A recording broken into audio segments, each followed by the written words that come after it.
This is the same bedspread. It's a king size. These are single with two beds in it that I'm in now. They've moved me around so much because they've got bed bugs and they've got oh, I'm so sick right now I can't even say what it is. Anyway, I came here a month and a half ago and had scabies. And I'm not going to go into detail here. I don't have room on the photo here. But my storage is full. But I've been putting up how that they use fumes because I'm allergic to chemicals. It's who I am and why they're doing it. They say I'm paying for what my family did to the Jews.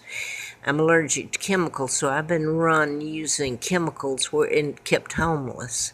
Made you look like a fool, and so sick I can't stand it all the time, and it's gotten to my kidneys. Anyway, I'm just going to put this up.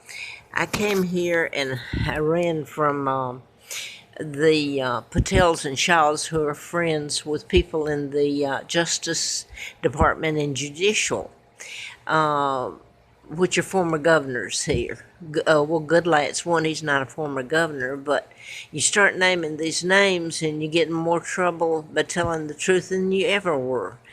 So anyway, I came here from a Patel and Shaw's. It's called the Night's Inn. Stayed there 5 months with the promise to get into what I should have been in. I should not have been in this shape. My money was stolen. I was kidnapped and brought here.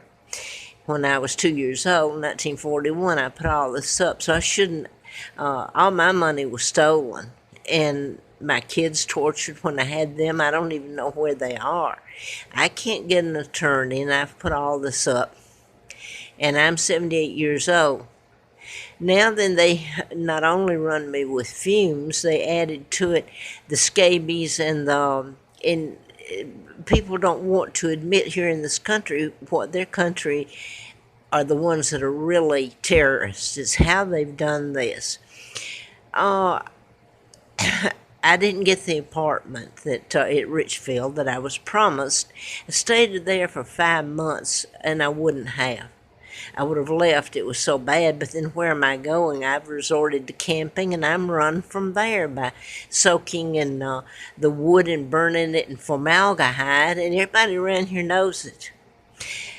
So anyway, I came here. It's to the airport Plaza Inn here. And it's owned, I don't know who it's owned by. I think they're from Pakistan maybe, or in Egypt. I'm not sure that the Patels own it.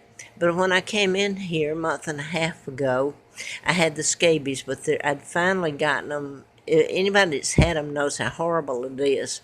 And they had them in the room. I stayed there 5 months, and they moved me from place to place in the hotel. And about the last months when I got them, it got so bad. So I ended up going to the doctor and all that, and trying to get rid of them, and that's horrible. They're horrible. And I came here a month and a half ago now. And this bedspread, they put me in that room, and next morning I woke up, and I thought, well, this is not a nice hotel. But I didn't have much choice. I was out of money and etc. I came in here, and this is the bedspread. They put me in the room right next to me here. It had this one. It's, like I say, it's a king-size bed, and this is the bedspread. It's got the same burn marks in it and everything. And instead of getting rid of them, they had more scabies on the bed. The next morning when I woke up so sick, I went out to try to walk, and I came back, and they'd put a thong in the middle of the bed, of this bed here. Whose thong and what had on it. This has been a sick joke if it's ever told. I personally, there's no justice that can be done other than put people in hell where they belong. It's unbelievable what they've done. Grown-ups that act like children wouldn't act this way. It's criminal. Anyway. They pulled anyway. I moved from that room because I had vertigo, and the air conditioning, you'd have to sit. I took pictures of it. There was no air conditioning. It was horrible. And you couldn't get air in this place. You can't open a window, anything. So it just got worse with the scabies and the air and fumes that were in there. And I'm allergic to chemicals, so they were using both of this mess on me. And I had to go out just about screaming to the emergency room here at Carillion, and I stayed for 12 hours there that night. And the vertigo was so bad, and the scabies was finally going away, I thought. I came back, and the fumes were so bad then. That's what gave me the vertigo. And a couple of nights later, here I am. I've got the exhaust trying to pull it out. And they all know this. They planned it. They're being told to do it, and they do it. And I had the exhaust on, and to get rid of the bad air if I could. And lo and behold, the fumes were so bad in there that it was really weird. It was like you got shot in the head, and I went up against the wall. And when I fell down, I don't know any other word to say, but I fell on my tailbone. And I'm overweight right now from all this, and it's tile floor, and I thought, God, I've busted everything, bone in my spine and butt and everything, excuse me, but that's it. So anyway, I didn't go to the doctor for that, even though I was concerned I'd broken bones, because it's just hell. I don't have the money, or it's a horrifying thing. And they moved me across the hall then, and it's like my fault or something. And to make a long story short, they ended up moving me in this room, this adjacent to the one I began in when I came here. And they have you put the laundry once a week outside your door, and I did. And they created with the wet towels and everything, and then suddenly their one maintenance guy was gone, and they didn't pick it up, and it just sit there overnight.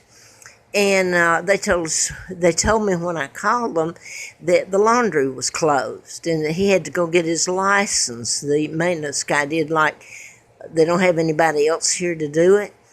Anyway, when I complained again the next day, they'd sit here all that day and night, and one down the hall did the same thing. And I think he had actually moved, though, and put his out. But anyway, I'm going to end it by saying this, because I'm in really bad health now. I've got my arm anyway, they brought this back. Instead of bringing clean linen back, and that concerned me, because now I don't trust them one bit. They usually bring the bedspread back, and the linen you put in there, it's my understanding. They came back with a bedspread that was on the king-size bed next door to me that had the scabies and linen. And I left it in here for a few days, and I thought, well, I'll go ahead. Surely it's okay. They're not that mean, are they? Well, they were. I put this on, and now I'm full of bites again. I don't know that they're scabies, but I've got bites all over me that are, it's horrifying. So, I hope and pray I live, and you see who are the terrorists. I really do.